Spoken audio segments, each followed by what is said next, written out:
সন্ধেবেলা বাড়ির ছেলেপিলে ইভেন বড়রাও যদি আর কি খাবারের বায়না ধরে, তাহলে বাইরে থেকে খাবার না কিনে নিয়ে এসে কিছু ন্যূনতম ইনগ্রেডিয়েন্ট দিয়ে কিন্তু জিনিসটা তোমরা বানিয়ে ফেলতে পারবে। পনির চিজ বল, যদিও সেটা বহু পুরনো রেসিপি, বাট আমরা একটু অন্যরকমভাবে বানিয়েছি।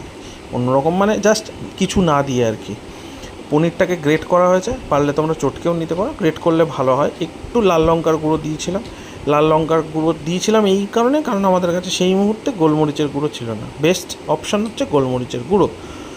এরপর দুটো তিনটে আলু প্রেশার কুকারে বা এমনি তোমরা সেদ্ধ করে নিতে পারো। সেদ্ধ করে নেওয়ার পর পনিরের সাথে কিন্তু সুন্দর করে ম্যাশ করে দিতে হবে বা মেখে ফেলতে হবে। তারপর আস্তে আস্তে সুন্দর করে এই পনিরগুলোকে গোল গোল পাকিয়ে নিতে হবে। মিন টাইমে কিন্তু লবণটাও একটু চেক করে নেবে সবাই।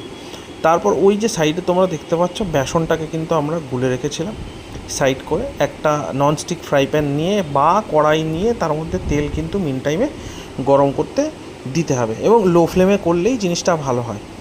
আর একটা জিনিস যেটা করতে হবে, আমরা ফাইনালি যেটা করেছিলাম আর কি, তো সেটা হচ্ছে এই পনিরের যে বলগুলো আছে সেগুলোতে আস্তে আস্তে মাঝখানে ছোট্ট একটু হোল করে বা ছিদ্র করে তার মধ্যে কিন্তু চিজের ছোট ছোট টুকরো আমরা ভরে দিয়েছিলাম।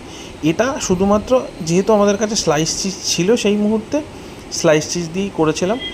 অথবা তোমরা যদি চাও তাহলে কিন্তু ওই মোজরেলা চিজের যে ব্লক বা আমুল চিজের যে ব্লকগুলো সেগুলোকেও গ্রেট করে কিন্তু তোমরা এর ভেতরে ঢুকিয়ে দিতে পারো। তো এরপর আস্তে আস্তে এরকম সুন্দর করে গোল পাকিয়ে যেটা করা যেতে পারে, এখানে আমরা করেছিলাম বেসনের মধ্যে ডুবিয়ে তারপর কিন্তু জিনিসটাকে ফ্রাই করেছিলাম। এছাড়া আরেকটা অপশান হচ্ছে, যদি ডিমের মধ্যেও তোমরা করতে পারো, যদি নন ভেজিটেরিয়ান হয় আর কি, ডিমের মধ্যে চুবিয়ে সেটাকে কিন্তু ব্রেড ক্রাম্ব বা বিস্কুটের গুঁড়োর মধ্যে দিয়ে তারপরে ফ্রাই করা যেতে পারে। সেটা একটা অন্য জিনিস, সেটা অন্য দিন গল্পটা বলবো আর কি। তবে আজকে আমরা করলাম সেটাকে বেসনের মধ্যে চুবিয়ে গরম হওয়া তেলের মধ্যে কিন্তু আমরা আস্তে আস্তে রেখে দিলাম। এবং যখন উল্টাবে জিনিসগুলো তখন হয়তো ঠিকঠাক শেপে আসবে না, যদি নাও আসে তাহলেও কোনো অসুবিধে নেই, শুধু বেসনটা ভাজা হলেই হলো। কারণ ভেতরের জিনিসগুলো কিন্তু সমস্তটাই কুকড।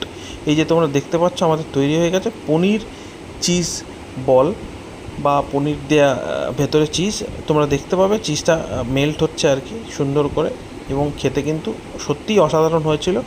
ম্যাক্সিমাম 15 মিনিট সময় লাগতে পারে বাড়ির বাচ্চাদের জন্য এবং বড়দের জন্য হয়েছে। ধন্যবাদ।